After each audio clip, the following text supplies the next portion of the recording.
ধুপুলিয়াই আহিলে আউলি বাউলি গৈ বনাইছিল এজনী আই অসমী ঘৰলৈ খৰি গাজাই ফুলিলে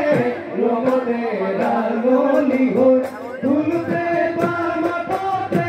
বিহু বিহৈ কপিলে বিহুৱা নদীয়া বিহু বিনদীয়া বিহু অসমীয়া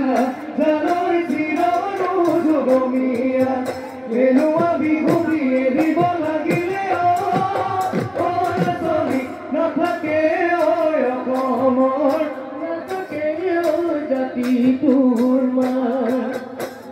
বহাগীকে লৈ তই আহিলি কুলি দিনকে লৈ তই